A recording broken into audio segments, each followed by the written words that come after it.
government's strong commitment. Thank you very much for the opportunity given.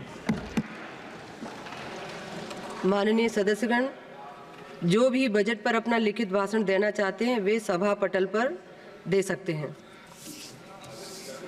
माननीय सदस्य श्री अखिलेश यादव जी।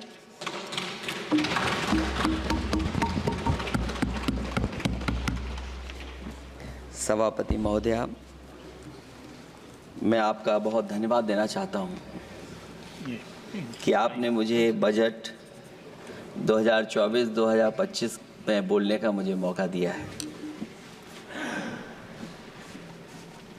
इस सरकार का लगातार ये 11वां बजट है। 11वें बजट के बाद भी नाउम्मीदगी दिखाई दे रही है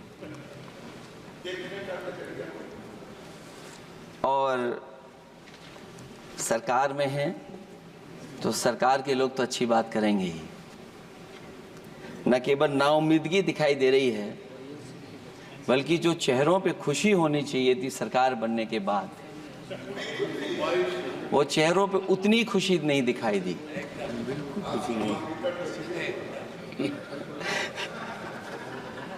ये 11वें बजट में बेरोजगारों के लिए, युवाओं के लिए, गांव के लिए और उनकी तकलीफ परेशानी का जो मुद्दा है वो 9-2-11 दिखाई दे रहा है मुझे। महंगाई में घर चलाना, बच्चों को पढ़ाना और घर के बड़े बुजुर्गों की दवा इलाज से लेकर के महंगाई का जो सामना करना पड़ रहा है, ये बातें परिवार वाले बखूबी जानते हैं।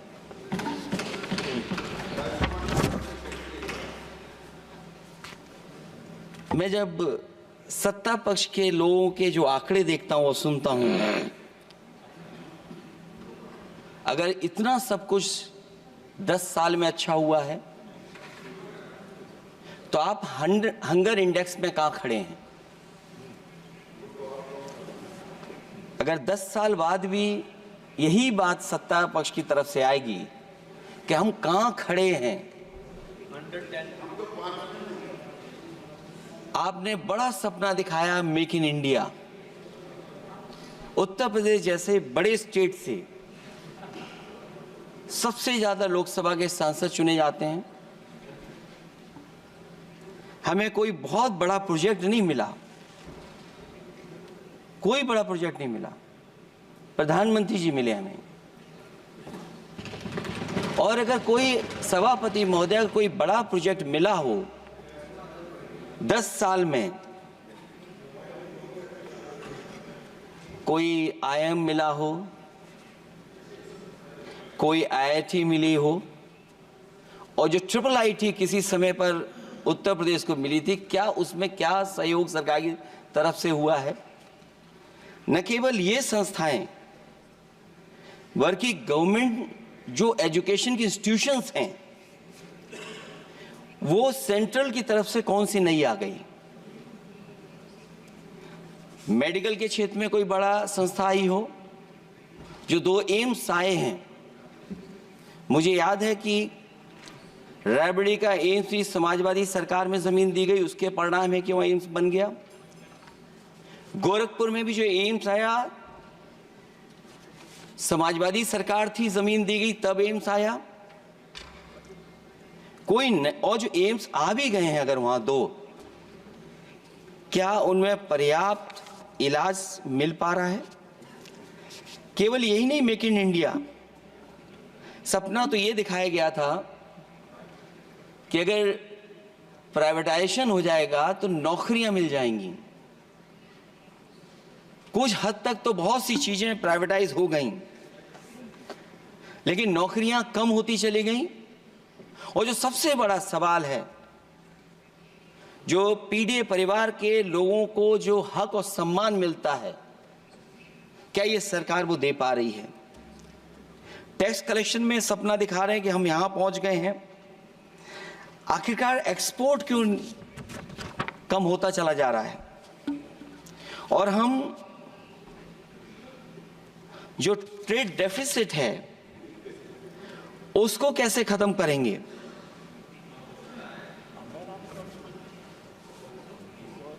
दस साल में अगर हम वहीं के वहीं खड़े हैं और कोई ऐसा कुछ न दिख रहा हो और परिणाम जो रिजल्ट आए हैं यूपी के, उसमें दिखाई दे रहा है कि आपने कितना काम किया है। सभापति महोदय, अगर ये सब कुछ अच्छा किया होता तो क्या परिणाम ऐसे आए होते? जहां हारे ही नहीं हैं आप, सीटें ही कम नहीं हुई हैं। देश के प्रधानमंत्री जी भी वोट से हारे हैं, वोट से हारे हैं। जो कभी 5 लाख तक जीतना था जिन्हें, या 10 का टारगेट बनाया था, कितने से जीते? तो कम से कम इन चीजों को तो देखें। मैं जब सुनता हूं सत्तापक्ष लोगों को तो मुझे वो लाइनें याद आ जाती कि वो झूठ बोल रहा था, बड़े सलीके से मैं एतवार न करता तो और क्या करता।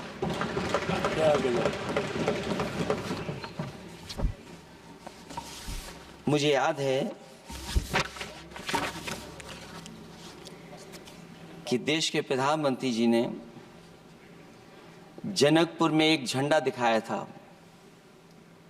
और उस बस में 35 लोग बैठ करके अयोध्या आए थे। सभापति महोदय, उस समय भी मैंने मांग की थी कि जहां से जनकपुर से यात्रा शुरू हो रही है और अयोध्या तक बस से लोग आएंगे तो पता नहीं कितने घंटों में आएंगे। मैंने मांग की थी कि वहां से लेकर के अयोध्या तक एक्सप्रेस वे बनना चाहिए कि कम से कम जो जनकपुर से आए और अयोध्या दर्शन करने आ रहे हैं और बस से आ रहे हैं, कम से कम उनकी तकलीफ परेशानी तो कम होती। जो आप कहते हैं कि एफडीआई बहुत आया है, मैं अभी सुन रहा था, कहा कि टेलीफोन बनने लगे। टेलीफोन बन नहीं रहे हैं, मोबाइल बन नहीं रहे हैं। वो समाजवादी पार्टी के समय पर नोएडा में जो इंडस्ट्रियल पॉलिसी थी, इलेक्ट्रॉनिक पॉलिसी थी, उसके तहत आई थी। वो इंडस्ट्री जितनी आई है उस समय उस पॉलिसी के तहत आई और बन नहीं रहा है। मेक इन इंडिया नहीं हो रहा है। लेकिन जमीन किसने दी है? जमीन किसने दी थी उन लोगों को? बिना जमीन पर हवा में बना दो तो मैं आपका धन्यवाद दूंगा। उस पॉलिसी के तहत वो झूठ बोल रहा था बड़े सलीके से। आप कह रहे हैं कि एफडीआई लाए हैं हम लोग। एफडीआई, अगर पूरे देश का हम एफडीआई देखें तो उत्तर प्रदेश को कितना एफडीआई मिला है? सभापति महोदय, अगर 1% से ज्यादा भी एफडीआई उत्तर प्रदेश को मिला हो तो बताइएगा आप। जो प्रोजेक्ट डिले हो रहे हैं, जिसकी वजह से कॉस्ट ओवररन हो रही है, उसका जिम्मेदार सभापति महोदय कौन है? डबल इंजन की सरकार है। लखनऊ में भी सरकार आपकी है, दिल्ली में भी सरकार आपकी है। आखिरकार ऐसा क्यों हो रहा है? और आज ही जब सदन में सभापति महोदय हम लोग आए हैं तो एक और रेल एक्सीडेंट की खबर सुनी है। जब से ये सरकार आई है, रेल एक्सीडेंट्स और पेपर लीक में कंपटीशन चल रहा है कि कौन आगे जाएगा।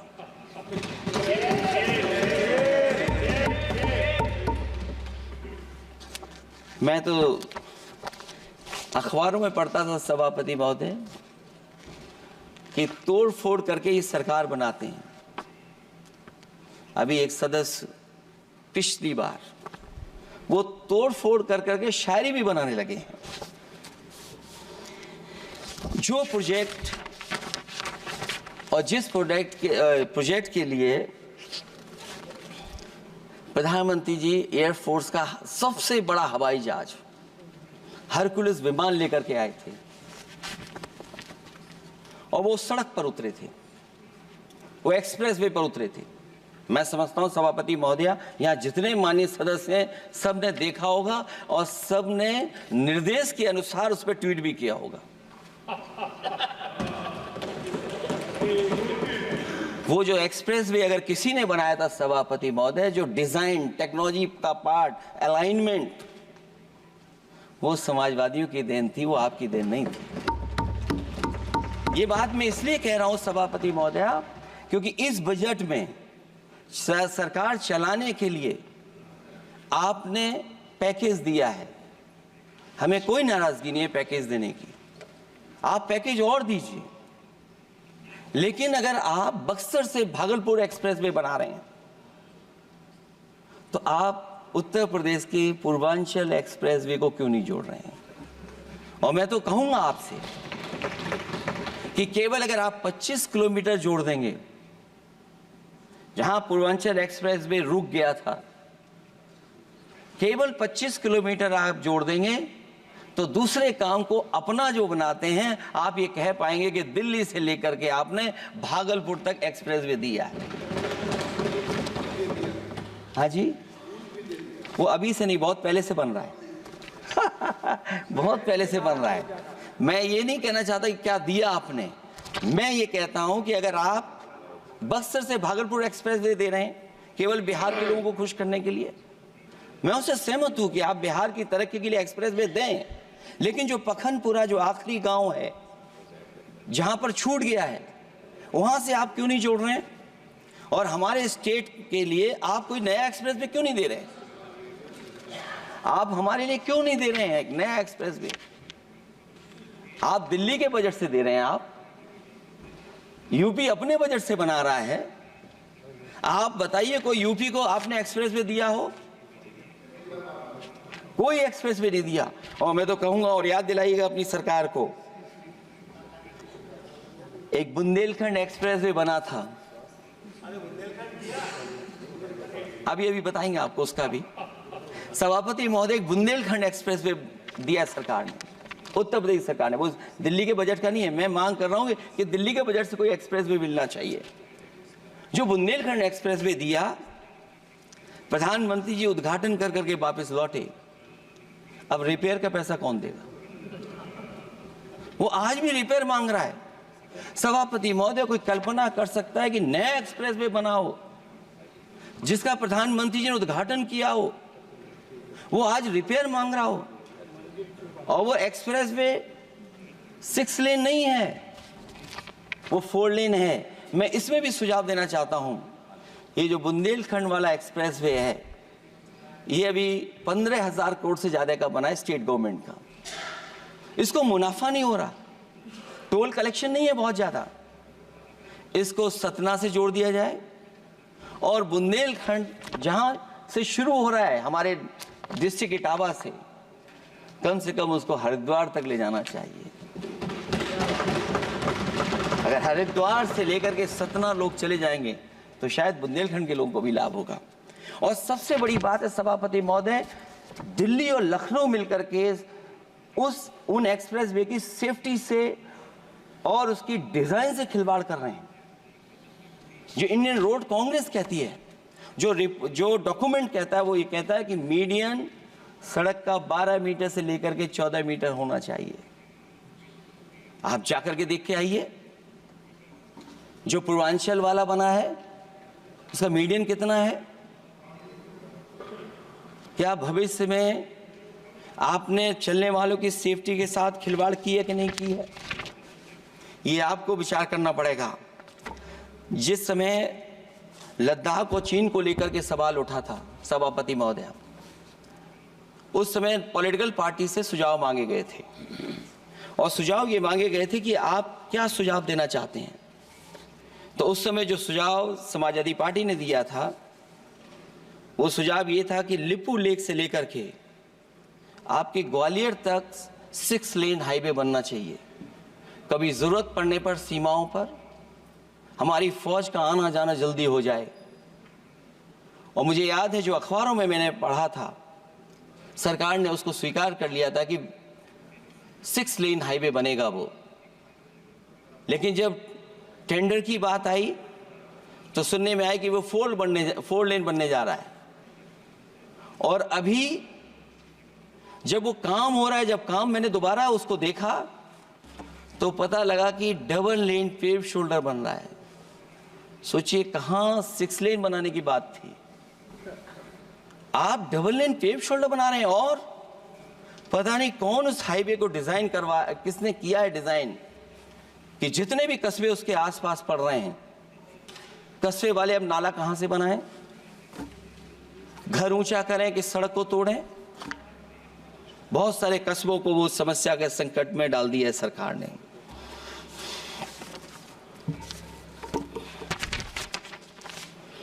जो सरकार मंचों से ये कहती थी कि हम किसानों की आय दोगुनी कर देंगे,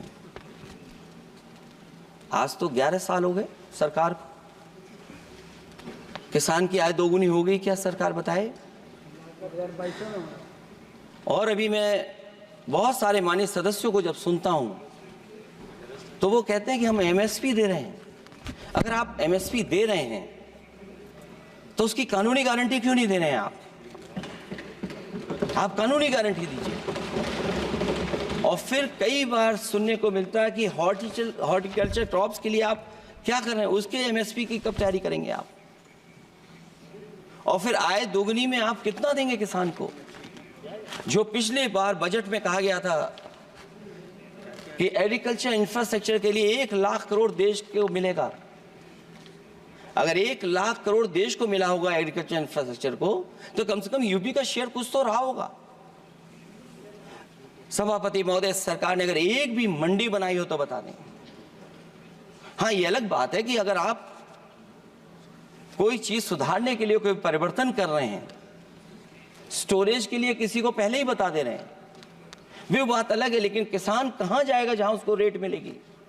और फिर ये इस बजट में कहा जा रहा है कि हम 109 high yielding and climate resilient varieties लाएंगे। तो सभापति महोदय, हम अपने माननीय मंत्री से कहेंगे कि वो ग्लोबल वार्मिंग के लिए जो आप काम पिछले कितने वर्षों से कर रहे हैं, क्या हुआ उस ग्लोबल वार्मिंग का? COP21 में भी आप हुआ है, G20 में भी आपने आश्वासन दिया, और कुछ नहीं किया। तो आपको क्या लाना पड़ रहा है? 109 high yielding and climate resilient varieties. आप मुझे बताओ किसान पर कब तक पहुंचाओगे आप, और उसको पहुंचाने के लिए आपके पास क्या इंतजाम है? और फिर दूसरे पैराग्राफ में फिर बदल जाते हैं आप। अभी आप बात कर रहे हैं रेजिलेंट वैरायटीज की, और फिर आप कह रहे हैं कि हम नेचुरल फार्मिंग को बढ़ावा देंगे। सभापति महोदय, इस सरकार बताए कि रेजिलेंट क्रॉप सीड्स कब तक पहुंचा देंगे, उससे लाभ किसानों को कैसे मिलेगा? और फिर नेचुरल फार्मिंग जो अभी भी कर रहा है किसान कई जगह पर, उसके लिए क्या अलग से पैकेज है आपके पास बजट में? आपने तो केवल सभापति महोदय एक चीज सीखी है पार्ले जी बिस्किट से, महंगाई और मुनाफा। इस सरकार ने 10 साल में डीएपी की बोरी को, खाद की बोरी को छोटा कर दिया। इससे और ज्यादा छोटा मत करना आप। और आपने डीएपी, जब किसान डीएपी लेने गया तो सरकार ने कहा कि बिना नैनो यूरिया के आप नहीं मिलेगा आपको। मैं सरकार से जानना चाहता हूं कि नैनो यूरिया से क्या लाभ पहुंचा है किसानों को, ये बताइए। नैनो यूरिया से क्या लाभ पहुंचा है सरकार बताए।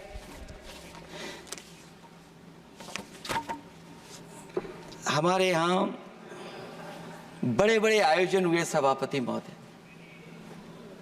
इन्वेस्टमेंट मीट के बड़े बड़े आयोजन हुए इन्वेस्टमेंट मीट के, और 5 लाख करोड़ के एमओयू साइन हो गए, 5 लाख करोड़ के। मैं ये सभापति महोदय, बजट हमारी क्या मदद कर रहा है उत्तर प्रदेश के उद्योग लाने के लिए? और ऐसे आयोजन हुए जिसमें देश के प्रधानमंत्री आए, देश के राष्ट्रपति आए,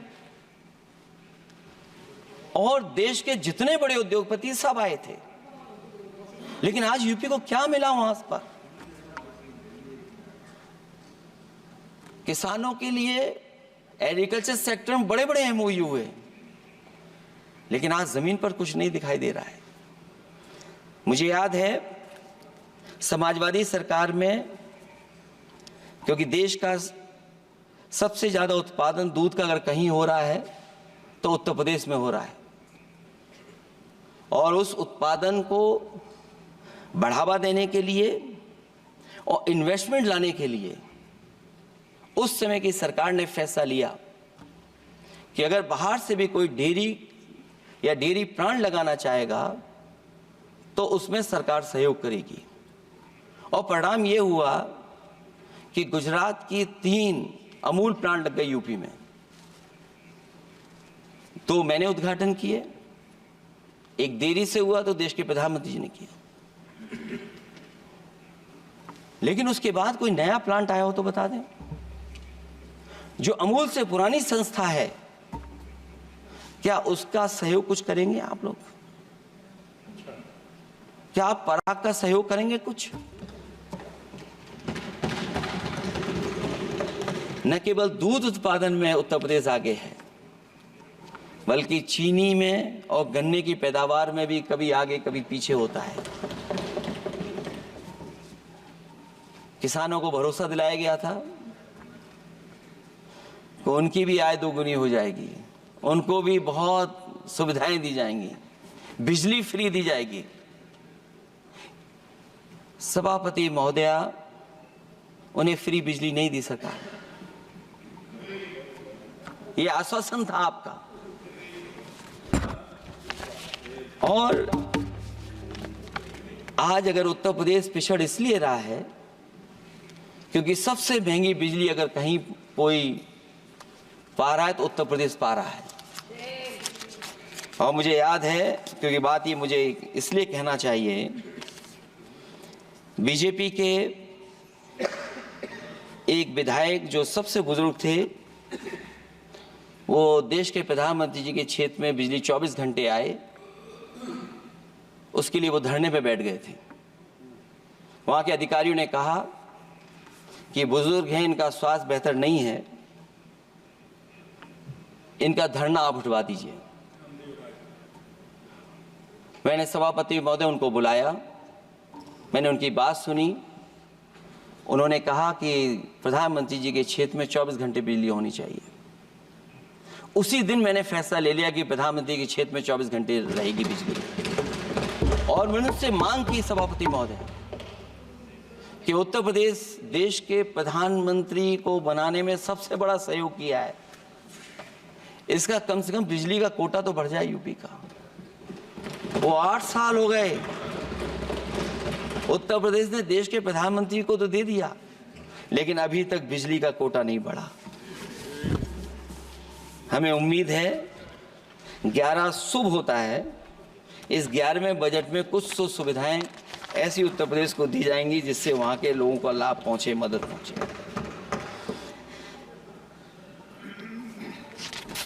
जहां किसान आत्महत्या कर रहा है, और पिछले 10 साल में सरकार जानती होगी कि कितने किसानों ने आत्महत्या की है, लाखों लाख किसान आत्महत्या कर चुके हैं। जहां किसान तकलीफ और परेशानी में है, वहीं सबसे ज्यादा अगर संकट किसी चीज पर आया तो वो नौकरी पर आया है, रोजगार पे आया है। जब सरकार का बजट मैं पढ़ता हूं तो जो स्कीम्स लाई जा रही हैं उसमें, क्या ये स्कीम नौजवान को पक्की नौकरी दिलाएगी? क्या इन स्कीम से 5,000 रुपए देकर के आप नौजवान का भविष्य बनाना चाहते हैं? आप क्या दे रहे हैं आप? और मुझे तो ये लगता है कि जो वर्क फोर्स आप बना रहे हैं ट्रेनिंग देकर के सरकार के पैसे से, अंतोगत्वा इनको भी एक्सप्लॉइट वही लोग करेंगे, उद्योगपति। आखिरकार जब इतनी टेक्निकल, इतनी ट्रेन फोर्स होगी, तो आप ये मुझे बताइए कि उसके भविष्य क्या होगा। अगर इतने बड़े पैमाने पे आप ट्रेनिंग करा रहे हो, सरकार का बजट उसमें खर्च हो रहा है, तो सभापति महोदय उनका भविष्य क्या होगा? 5 साल के बाद। और जो अग्निवीर वाली नौकरी है, सभापति महोदया, कोई भी नौजवान जो फौज के लिए तैयारी करता है वो कभी स्वीकार नहीं कर सकता। जब पहली बार ये स्कीम आई थी अग्निवीर, उस समय बड़े बड़े उद्योगपतियों से ट्वीट कराया गया था कि अग्निवीर से अच्छी कोई योजना नहीं है, इनको हम नौकरी दे देंगे, हम अपने यहां रख लेंगे। और शायद सरकार में बैठे लोगों को यह बात याद होगी, क्योंकि सरकार खुद स्वीकार करती है स्कीम ठीक नहीं है, तभी वो अपनी अपनी सरकारों से कह रहे हैं कि अग्निवीर वाले जो लौट करके आएंगे उन्हें कोटा दीजिए, आप नौकरी दीजिए।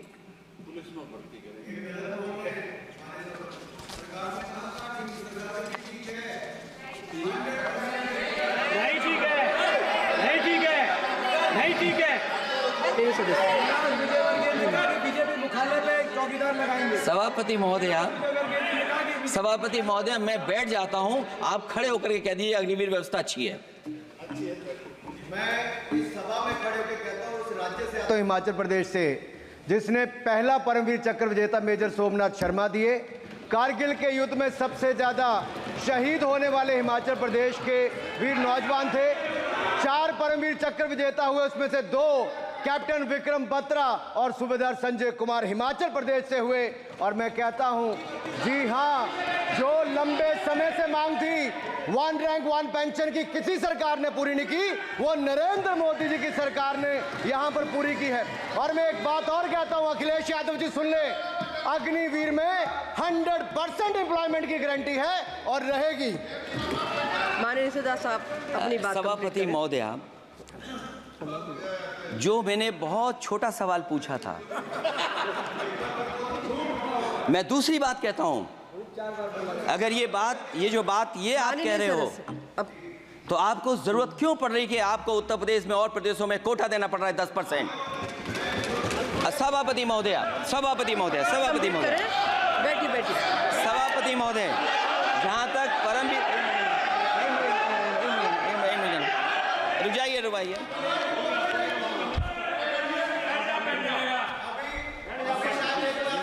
अरे सुनिए दो। माननीय सदस्य आप अपनी सभापति महोदया, चैल जानते हैं आप कहाँ हैं? चैल जानते हैं आप कहाँ हैं? कभी गए हो मिलिट्री स्कूल में? मैं खुद मिलिट्री स्कूल का पढ़ा हूँ। और आप परमवीर चक्र की बात कर रहे हो, तो हम भी तमाम नाम गिना सकते हैं। माननीय सदस्यों से मैं आग्रह कर रही हूँ, आपस में चर्चा न करें। सभापति महोदया, ये सभापति महोदया, जी 1 मिनट से भी कम, मैं आपके सामने कहना चाहता हूं, ये तो केवल मिलिट्री स्कूल गए हैं। मैं आज भी टेरिटोरियल आर्मी के 124 रेजिमेंट में कैप्टन के रैंक पे अपनी सेवाएं दे रहा हूं। अखिलेश जी, केवल ज्ञान मत बांटिए। राहुल गांधी जी के साथ बैठकर अब वहां बुलाने का झूठ बोलने की आपको आदत पड़ गई। प्लीज बैठिए, प्लीज। माननीय सदस्य से मैं आग्रह कर रही हूं, आप अपनी बजट पर चर्चा करें। सभापति महोदया, आपका समय पूरा हो गया है, मैं प्लीज कंप्लीट करिए। सभापति महोदय, मैं इसलिए नहीं कह रहा, मैं क्या बात कहना चाहता हूँ, शायद मंत्री जी नहीं रहे इसलिए तकलीफ परेशानी ज्यादा है। और आप, अरे हमारा दर्द नहीं समझोगे, हम आपका दर्द चेहरे से पढ़ते हैं। अच्छा, दर्द मैं बताता हूँ। माननीय सदस्यों से मैं आग्रह कर रही हूँ, सभापति महोदया, दर्द मैं बताता हूँ। आप बजट पर चर्चा करिए, प्लीज बजट पर चर्चा करिए। दर्द मैं बताता हूँ, देखिए दर्द बात पहुंचेगी कि नहीं पहुंचेगी। सभापति महोदया, उत्तर प्रदेश से जब से हारे हैं तब से कोई नमस्कार नहीं कर रहा है। तकलीफ वो है आपको। कंप्लीट करिए। वो वीडियो हमने देखा है कि कोई किसी को नमस्कार नहीं कर रहा है, कोई किसी को देख नहीं रहा है। चलिए, धन्यवाद माननीय। और जो अपने आप को बहुत ताकतवर कहते थे आप अपने आप को, जिसने हराया उसको नहीं ये हटा पा रहे हैं। अब बात समझ में नहीं आई ना? माननीय जिसने हराया उसको नहीं हटा पा रहे। और अगर सभापति महोदय, अग्निवीर व्यवस्था समाजवादी लोग स्वीकार ही नहीं कर सकते। आप बजट पर पूरी अपनी बात रखिए। सभापति महोदया, अग्निवीर स्वीकार नहीं कर सकते। आप अपनी जब भी हम सत्ता में आएंगे, साल 2 साल, ये चलने वाली सरकार नहीं है, गिरने वाली सरकार है, याद रखना आप। माननीय सदस्य, और देखिए, आप क्यों नहीं समझ रहे हो? साइकिल हमारा चुनाव चिन्ह है, साइकिल ही आपको सरकार चलवा रही है। जिस दिन साइकिल हट गई, आप कहाँ बैठे मिलोगे? और दूसरे हमारे साथी हैं जो हमें लेकर के यहाँ लाए थे। माननीय हम यहाँ सदस्य, मैं छूट गए, आग्रह कर वो रही चले हूँ, गए वहाँ। कंप्लीट करिए। सभापति महोदय, मैं दो तीन बातें कहता हूँ यूपी को लेकर के मैं मांग करता हूँ। जी, कंप्लीट करिए आप। सभापति महोदय, चंबल एक्सप्रेसवे बनना चाहिए, क्योंकि देश का सबसे बड़ा एक्सप्रेसवे जो 1 लाख करोड़ का बना है वो दिल्ली मुंबई से है, और यूपी को क्यों नहीं जोड़ रहे हैं आप? गंगा को लेकर के सब चिंतित हैं। गंगा की सफाई अभी नहीं हुई है। जो बजट गया पता नहीं कहाँ चला गया, किसी को नहीं पता। जैसे पानी बहा वैसे ही बजट भी चला गया। दूसरा, क्योंकि मंत्री जी बैठे हैं, वो जानते होंगे मंत्री जी कि देश की सबसे अच्छी लाइन सफारी बनी है इटावा में, और उस लाइन सफारी को बनाने में हम लोगों को बहुत समय लगा, क्योंकि एक लाइन सफारी, एनिमल सफारी अगर बननी हो, उसको बनाने में बहुत टाइम लगता है, बहुत जगह से परमिशंस लेनी पड़ती हैं। हम लोगों को परमिशंस नहीं मिली, और क्योंकि वो प्रोजेक्ट अच्छा है, एशियाटिक लाइन्स की ब्रीडिंग शुरू हो गई वहाँ पर। ये सरकार इसलिए नहीं शुरू करना चाहती है क्योंकि वो समाजवादियों ने बनाई है। पहली बार देश में एशियाटिक लाइन्स पैदा हो रहे हैं। नहीं, वहाँ पर इटावा में पहली बार हो रहे हैं, और वो इसलिए नहीं शुरू कर रहे हैं। और वो शेर मैं बता दूं आपको, शेर आया था कि कोई और आया था, वो कहानी मैं नहीं पढ़ूंगा यहाँ पर। फिर मैं बोल दूंगा तो फिर कहोगे कि क्या बोल दिया मैंने, इसलिए मत बुलवाइए तो ही अच्छा है। कि कुछ तो धन्यवाद माननीय सदस्य, धन्यवाद। कुछ मत बुलवाइए मुझसे। सभापति महोदय, मैं ये कहना चाहता हूँ कि लाइन सफारी, एनिमल सफारी उस क्षेत्र की, यूपी की प्राइड है वो, कि पहली बार ब्रीडिंग सेंटर एशियाटिक वहाँ पर बन गया है। दिल्ली की सरकार और यूपी की सरकार मिलकर के उसको शुरू नहीं होने दे रही है। मुझे उम्मीद है कि उसको शुरू करवा देंगे आप। और आखिरी में मैं कहता हूँ, चलते चलते आप 2 लाइनें कहता हूँ। बुनियाद को नकार कर जो इमारतें उठाएंगे, हम भी देखते हैं वो किस मंजिल तक जाएंगे। धन्यवाद। बहुत बहुत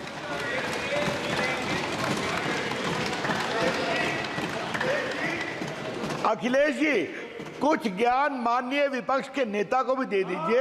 आपने अच्छा भाषण दिया, उनको भी सिखा दीजिए। हालांकि अयोध्या को मैंने कहा हम काम नहीं रोक रहे हैं, लेकिन सभापति महोदय मैं कहना चाहता हूं, इन लोगों का कौन टाउन प्लानर है, कौन आर्किटेक्ट है, मैं नहीं जानता हूं, लेकिन ये जब सरकार से चले जाएंगे तो विश्व की सबसे बढ़िया नगरी अगर कोई बन करके दिखाएंगे तो वो अयोध्या नगरी होगी। माननीय सदस्य, क्योंकि इससे बड़ा सम्मान और कोई नहीं हो सकता।